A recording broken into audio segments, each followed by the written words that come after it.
Apa itu PHBS? PHBS singkatan dari perilaku hidup bersih dan sehat. Nah, perilaku itu dilakukan atas kesadaran setiap anggota keluarga dan berperan aktif dalam kegiatan-kegiatan kesehatan yang ada di masyarakat. Maka dari itu, PHBS sangat dianjurkan bagi setiap individu. Dalam rumah tangga, terdapat PHBS yang perlu diperhatikan dan dilaksanakan oleh setiap anggota keluarga. Apa itu PHBS rumah tangga? Jadi, PHBS rumah tangga itu ditujukan untuk memberdayakan anggota rumah agar mampu melaksanakan perilaku hidup bersih dan sehat. Apa saja sih PHBS di rumah tangga itu?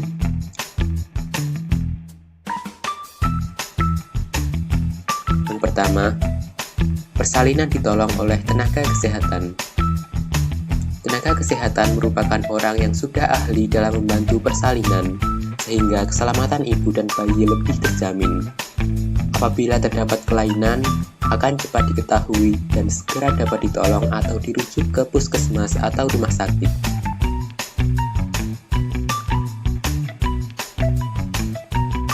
Yang kedua, memberi bayi ASI eksklusif. Bayi sejak lahir sampai usia 6 bulan hanya diberi ASI saja dan tidak diberi makanan atau minuman tambahan apapun. Karena ASI memiliki kandungan gizi yang cukup dan sesuai untuk kebutuhan bayi, sehingga bayi tumbuh dan berkembang dengan baik. Yang ketiga, menimbang balita setiap bulan. Perimbangan balita dimaksudkan untuk memantau pertumbuhan dan perkembangan balita yang dilakukan setiap bulan mulai umur 1 tahun sampai 5 tahun di posyandu. Yang keempat, mengkonsumsi sayur dan buah dengan porsi cukup setiap hari, agar tubuh menjadi sehat, aktif, dan terhindar dari berbagai penyakit.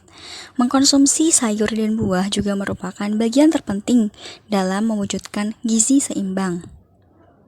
Yang kelima, melakukan aktivitas fisik setiap hari agar berat badan terkontrol, lebih bertenaga, sehat, bugar, dan tentunya dapat terhindar dari berbagai penyakit. Jenis aktivitas fisik yang dapat dilakukan bisa berupa kegiatan sehari-hari seperti jalan kaki, berkebun, mencuci mobil, menyapu, naik turun tangga, dan lain-lain. Aktivitas fisik sebaiknya dilakukan secara teratur paling sedikit 30 menit dalam sehari. Keenam yaitu menggunakan air bersih dalam kehidupan sehari-hari.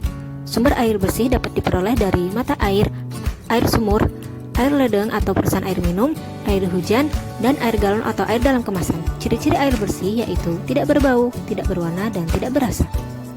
Penggunaan air bersih dalam kehidupan sehari-hari diperlukan untuk memasak, minum, mandi, mencuci baju, dan buang air. Manfaat menggunakan air bersih yaitu dapat terhindar dari serangan penyakit seperti diare, kolera, tipes, penyakit kulit, keracunan, cacingan, infeksi saluran pernapasan akut, dan lain-lain. Ketersediaan air bersih akan sangat berpengaruh pada kesehatan semua anggota keluarga. Ketujuh, mencuci tangan menggunakan sabun dan air bersih. Cucilah tangan saat sebelum makan dan setelah buang air besar atau kecil. Bila mencuci tangan hanya dengan air saja menyebabkan kuman masih menempel, maka harus membiasakan mencuci tangan memakai sabun dan air bersih mengalir. Langkah cara mencuci tangan yang baik dan benar. Pertama, basahi tangan dengan air bersih dan mengalir. Kedua, gosok sabun ke telapak tangan, punggung tangan, dan sela-sela jari. Ketiga, bersihkan bagian bawah kuku-kuku tangan. Keempat, bilas tangan dengan air bersih mengalir. Kelima, keringkan tangan dengan handuk bersih atau tisu.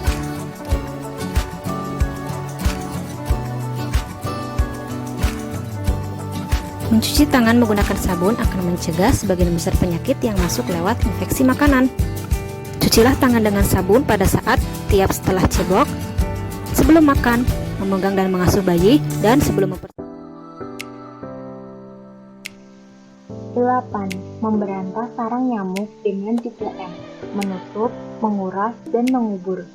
Menutup genangan air, menguras genangan air seperti bak mandi atau tempat penyimpanan air, dan mengubur sampah. Jangan lupa memasang dan menggunakan anti nyamuk dan hal yang dapat menjauhi kita dari demam berdarah.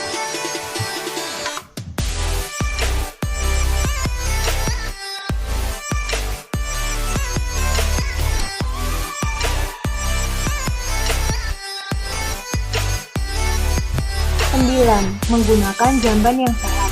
Ada beberapa cara jamban agar dapat dikatakan sehat. Yang pertama, lubang resapan septic tank berjarak minimal 10-15 meter dari sumur atau sumber air minum. Yang kedua, tidak berbau kotoran atau tinja, tidak dapat dijamah oleh serangga maupun tikus. Yang ketiga, lantai kedap air dan landai atau miring ke arah lubang pembuangan sehingga tidak ada air yang menggenang. Yang keempat, lengkapi dengan dinding dan atap pelindung serta cukup penerangan. Yang kelima, tersedia ventilasi udara. Yang keenam, tersedia air, sabun, dan alat pembersih. Dan yang ketujuh, bersihkan lantai dan jamban secara teratur.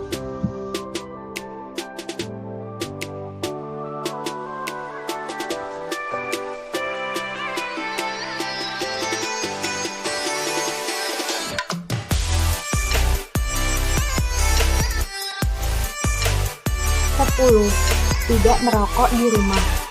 Solusi untuk perokok di rumah, yang pertama, meminta dengan sopan kepada perokok agar tidak merokok di dalam rumah. Apabila tidak berhasil, kita bisa menghindar dari perokok. Yang kedua, sediakan tempat khusus untuk merokok. Dan yang ketiga, bebaskan rumah dari perokok. Ayo, jadikan perilaku hidup bersih dan sehat sebagai gaya hidup.